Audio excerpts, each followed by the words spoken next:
తాకట్లో ఉన్న మీ బంగారాన్ని విడిపించి ఆ రోజు ఆన్లైన్ రేటుకి కొంటాం. Sharma gold company. నమస్కారం, వెల్కమ్ టు సుమన్ టీవీ. నేను గీతాంజలి. విశ్వావసునామ సంవత్సరంలో ద్వాదశ రాశుల వారి జాతక ఫలితాలు ఏ విధంగా ఉన్నాయో తెలుసుకుందాం. వివరించేందుకు ప్రస్తుతం మనతో పాటు ఉన్నారు శ్రీచక్రపీఠం వ్యవస్థాపకులు, ప్రముఖ జ్యోతిష్య పండితులు బ్రహ్మశ్రీ ప్రదీప్ జోషి గురువు గారు. వారితో మాట్లాడదాం. గురుగారు నమస్కారం అండి. శ్రీ గురుభ్యో నమః. శ్రీమాత్రే నమః. విద్యుద్ధామ సమప్రభాం మృగపతి స్కంధస్థితాం భీషణాం కన్యాభికరవాలకేట విలసదస్తాభిరా సేవితాం హస్తైశ్చక్రగధాసికేట విశికాంశ్చాపం గుణం తర్జనీం బిభ్రాణాం అనలాత్మికాం శశిధరాం దుర్గాం త్రినేత్రాం భజే. శ్రీమాత్రే నమః. శ్రీ గురుభ్యో. మేషాది ద్వాదశ రాశుల యొక్క ఫలితాలు మనం ఈ విశ్వావసునామ సంవత్సరంలో తెలుసుకోబోతున్నాం. ముందుగా ప్రేక్షకులందరికీ, సనాతన ధర్మ బంధువులందరికీ, మీకు కూడా శ్రీ విశ్వావసునామ సంవత్సర ఉగాది శుభాకాంక్షలు. గురుగారు, ఈ విశ్వావసునామ సంవత్సరంలో ద్వాదశ రాశుల్లో చివరిదైన మీనరాశి వారి జాతక ఫలితాలు, వారి ఆదాయ వ్యయాలు ఏ విధంగా ఉన్నాయో తెలియజేస్తారు. మీనరాశి వారికి ఈ సంవత్సరం ఆదాయము 5, వ్యయము కూడా 5. ఇలా ఇస్తాడు, ఇలా తీసుకుంటాడు. వెళ్ళిపోతాయండి. మీనం రాజపూజ్యం 3, అవమానం 1. అది మెచ్చుకునే వాళ్ళే కొంతమంది, అందులో తిట్టే వాళ్ళు ఒక్కళ్ళు ఉంటారు. కాబట్టి మీనరాశి వారు ఏంటంటే ఈ సంవత్సరం ఎట్లుండాలి అని అంటే, అది అదృశ్య సినిమాలో డైలాగ్ చెప్తాడు కదా, ఎవరు మన ఎన్టీఆర్ గారు, తెలియదు గుర్తులేదు మర్చిపోయా, తెలీదు గుర్తులేదు మర్చిపోయా. ఇంతే, ఇది ఒక్కడే పెట్టుకోండి. ఎవరైనా డబ్బులు అడిగారు, తెలీదు, రే నువ్వు నాకు ఇస్తా అని చెప్పావు కదా, గుర్తులేదు, చూడు నువ్వు నాకు చెప్పిన మాట తప్పుతున్నావు, మర్చిపోయా అని చెప్పండి. ఇంతే, తెలీదు గుర్తులేదు మర్చిపోయా. No financial deals, no relationships, అన్నిటికీ నో చెప్పడం నేర్చుకోండి. ఈ సంవత్సరం ఏంది, మీనరాశి వారు నో చెప్పడం నేర్చుకోండి. అంటే ఏళ్ళనాటి శని ఉందని భయంకరంగా ఉంది, గుండెల మీద ఉంది అంటే, గుండెల మీద కడుపు మీద కొడతాడు చూడండి స్వామి. డబ్బులన్నీ పోతాయి, ఆస్తులు కోల్పోతారు, ఇబ్బందులు జరుగుతాయి. కాబట్టి చాలా జాగ్రత్తగా ఉండాలి. దీనికి ఒక బ్రైట్ ఎగ్జాంపుల్ కూడా చెప్తాం. మన దగ్గర ఎగ్జాంపుల్స్ భయంకరంగా ఉంటాయి. ఎందుకోసం మన క్లయింట్స్ అట్లా ఉంటారు కదా, ఏడ్చుకుంటూ వస్తారు నా దగ్గరికి. నా ఆఫీస్ టేబుల్ మీద ఏముంటుంది తెలుసా, టిష్యూ పేపర్లు కూడా ఉంటాయి. రోజు నాకు క్లయింట్స్ వచ్చిన ప్రతిసారి టిష్యూ పేపర్ డబ్బా అయిపోతుంది, అట్లా ఏడుస్తారు. ఎందుకోసం అంటే ఆ బాధ ఎవరికి చెప్పుకోలేరు. జీవితంలో బాధలు కేవలం 5గురికే చెప్పుకుంటారు. 1 చార్టెడ్ అకౌంట్కి, 2వది అడ్వకేట్కి, 3వది డాక్టర్కి, జ్యోతిష్ శాస్త్ర పండితుడికి, ఇంకా 5వది ఎవరు నుండి ఇంకా పర్సనల్ వాళ్ళకి. అంతే, ఈ 5గురికే ఏమని చెప్పుకొని ఏడుస్తారు. సో దాంట్లో మేము జ్యోతిష్ శాస్త్ర పండితులం కాబట్టి రండి చెప్పుకొని ఏడ్చినా పర్వాలేదు. కాకపోతే మీనరాశి వారికి ఏంటంటే ఈ సంవత్సరం ఒక లక్ టైం ఉంది. October to November, October, November, December, ఈ 3 నెలల్లో మీకు జాక్పాట్ ఉంది, అదృష్టం ఉంది.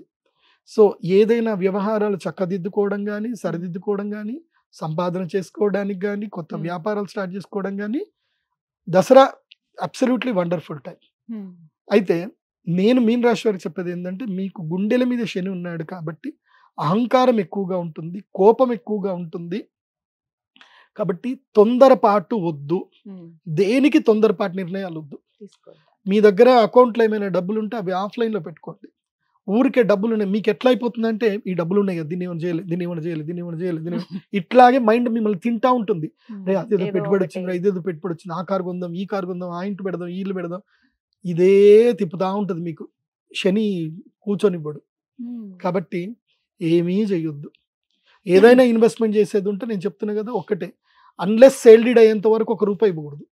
ఇప్పుడు మొన్న మధ్యనే ఒకటి యాదగిరిగుట్ట దగ్గర ఒకటి జరిగింది. పాప మా పిల్లాడు వెళ్ళాడు, 30 లక్షలు అడ్వాన్స్ ఇచ్చాడు.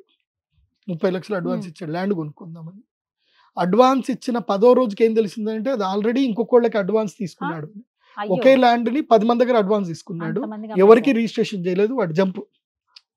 ఈ 10 మంది కలిసి ఎవరిని అడగాలి? ఇప్పుడు అగ్రిమెంట్ చేసుకునే సబ్ రిజిస్టర్ ఆఫీస్లో తెలియదు కదా. ఇప్పుడు నేను మీ ల్యాండ్ అగ్రిమెంట్ చేసుకున్నాను, సబ్ రిజిస్టర్ ఆఫీస్కి ఏం తెలుస్తుంది? సేల్ డీడ్ చేసుకుంటే కదా తెలిసేది.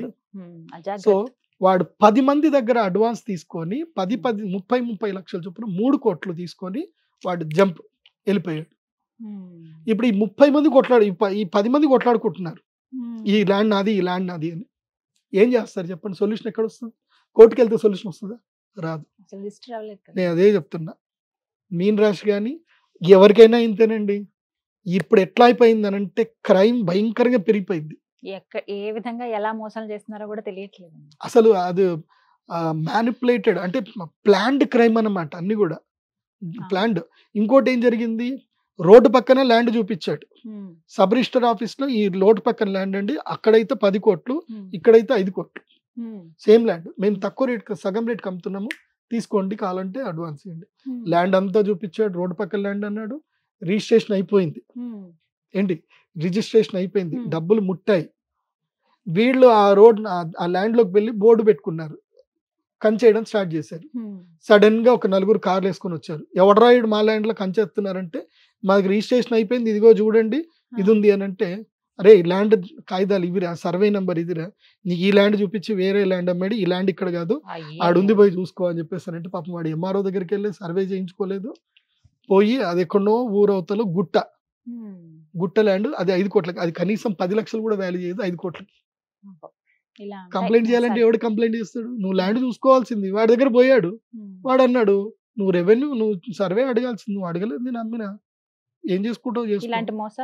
కంప్లైంట్ లేదు, కంప్లైంట్ చేయడానికి లేదు కదా అక్కడ, అయిపోయి. సో నేను చెప్పేది ఏంటంటే, మీనరాశి వారు ఎవరైనా సరే మోసపోయే అవకాశాలు ఎక్కువగా ఉంటాయి కాబట్టి, మీన రాశి వారు ఏది చేసినా అన్లెస్ సేల్ డీడ్ కరెక్ట్ గా జియో ట్యాగ్ తోటి లేనంత సేపు మీరు అది కొనకండి, అట్లాంటివి చేసుకోకండి, డబ్బులు పోగొట్టుకుంటారు. మొన్న ఈ మధ్యన ఒక సూపర్ మార్కెట్ సంబంధించిన ఒక వ్యక్తి కూడా ఇట్లాగే డబ్బులు పోగొట్టుకున్నాడు. ఆయనకి ఏదో రాజ్యసభ సీట్ ఇస్తారని చెప్పి ఆయన దగ్గర 3 కోట్లు లాగారు. రాజ్యసభ సీట్ లేదు, మన లేదు, కనీసం ఒక కుర్చీ కూడా కొనియలేవాడు. రాజ్యసభ సీట్ తర్వాత 3 కోట్లు తీసుకున్నాడు. సో ఇలాంటివి చాలా మోసాలు జరుగుతున్నాయి. అందులో మోసపోయే వాళ్ళు ఈ సంవత్సరం ఎవరు అంటే, అందరూ మోసపోవచ్చు, అందులోపల ఎక్కువగా మోసాన్ని అట్రాక్ట్ అయ్యే వాళ్ళు ఎవరు అంటే, మీనరాశి, కుంభరాశి, మేషరాశి, కర్కాటక రాశి, వృశ్చిక రాశి, అదేవిధంగా కుంభరాశి, మకర రాశి, వీళ్ళందరూ కూడా మోసానికి అట్రాక్ట్ అయ్యే అవకాశాలు ఉంటాయి. కాబట్టి ఎంత జాగ్రత్తగా ఉంటే అంత మంచిది. కాబట్టి నిమ్మకు నీరెత్తినట్టు ఉండండి. ముఖ్యంగా శివక్షేత్ర దర్శనాలు ఎక్కువగా చేసుకోండి. ఉజ్జయిని మహాకాళేశ్వర దగ్గరికి వెళ్ళండి. ఉజ్జయిని మహాకాళేశ్వర దగ్గరికి వెళ్తే తప్ప ఈ బాధలు మీకు దూరం అవ్వవు. ఎవరు? మీనరాశి. ఉజ్జయిని మహాకాళేశ్వరుడి దర్శనం చేసుకోండి. అక్కడి నుంచి ద్వారకాధీశ దర్శనం చేసుకోండి. అక్కడి నుంచి బద్రి కేదార్నాథ్ వెళ్ళండి. చిట్ట చివరన కలియుగ ప్రత్యక్ష దైవం వెంకటేశ్వర స్వామి వారి దర్శనం చేసుకోండి. ఎలాంటి నష్టాలు రాకుండా స్వామి మనం కాపాడొచ్చు. వీళ్ళకైతే నేను అక్షయ తృతీయకి రావద్దనే చెప్తా. ఎందుకండి? వచ్చిన ఫలితం పెద్దగా ఉండదు. వస్తే భక్తితో రండి. ఎందుకోసం అంటే ఇప్పుడు ఏలినాటి శని ఇక్కడికి అనాహతం వైపు నుంచి దిగుతాడు కదా, కోపం ఎక్కువ ఉంటుంది. వీళ్ళు కూడా నాతో కూడా కొట్లాట పెట్టుకుంటారు. అది అందుకే కొంతమందికి రావద్దు మీరు, ఎందుకోసం అంటే మీరు వచ్చినా నాతో కొట్లాట పెట్టుకుంటారు. అది వస్తే రండి, కాకపోతే నమ్మిరండి, దైవాన్ని నమ్మిరండి. అక్షయ తృతీయ మహాలక్ష్మి యాగం చేయించుకోండి. కాకపోతే మీకు 29వ తారీఖు చాలా ఇంపార్టెంట్. మీనరాశికి 29 చాలా ఇంపార్టెంట్. అరిష్ట నివారణ తంత్రం చాలా ఇంపార్టెంట్. ఇది అక్షయ తృతీయ కన్నా వీళ్ళకి 29వ తారీఖు షష్టగ్రహ కూటమి వీళ్ళకి చాలా ఇంపార్టెంట్. సో ఎవరో ఒకళ్ళు కామెంట్ పెట్టారు, షష్టగ్రహ కూటమి అనకూడదు, షడ్గ్రహ కూటమి అనండి.